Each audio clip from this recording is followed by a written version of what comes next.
A little town in southern Indiana in 1865 was the first place that a train robbery ever happened in this country. It was done 7 or 8 years before Jesse and Frank James decided to try it. The sad thing about these guys is they got caught and hung on the spot. Well, you've all heard the stories of Frank and Jesse James and all that fame and glory of robbing banks and trains. Them Renos were the first. You may not know their names. If you want to be remembered, well, you gotta get away. In Seymour, Indiana, in 1865, the veterans of the war were glad to be alive. Them Reno boys were different. There was trouble in their wake. They were good for nothing loafers after all that they could take. The Renos robbed a train in Indiana, a thing that was never done before. The Renos robbed a train in Indiana, a Jackson County noose was their reward. In Seymour, Indiana, on a cold winter's day, there was town folks doing business as that train pulled away. The Reno stopped them cold, just 5 miles from town. That $20,000 would help them get around. The Renos robbed a train in Indiana, a thing that was never done before.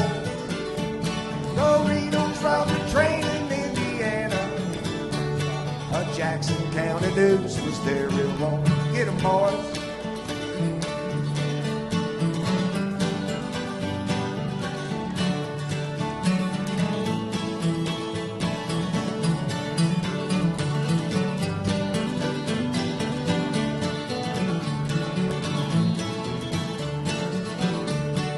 Seymour, Indiana, in graves upon a hill, lay 3 soldier brothers that the war didn't kill. Vigilante justice on robbing the first train.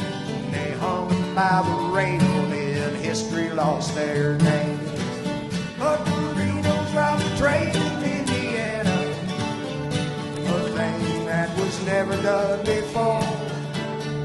The Renos robbed a train in Indiana, a Jackson County noose was their reward. A Jackson County noose was their reward.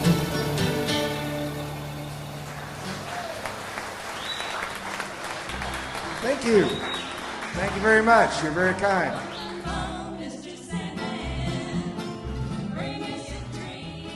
Cumberland Gap was formed about 30 years ago, and there's been various members of the band. Some of them are no longer around, and I was the original starter of it. And my daughter's probably played with me the longest. How long have you played with me? We won't talk about that. I've been fiddling around with music most of my life, you know, trying to learn how to play when I was younger. One of the first times I saw him play was at a talent contest at school, at his school, and the girls were screaming. You'd have thought the Beatles were right there in person, the way they were carrying on. So anyway, he had a lot more hair then, but he's a cutie. You still might get him screaming before it's over with. Yeah. A little less hair now. Whole nother kind of screaming, maybe. Right, not. yeah, a whole lot more different kind of screaming. WillieBCreative.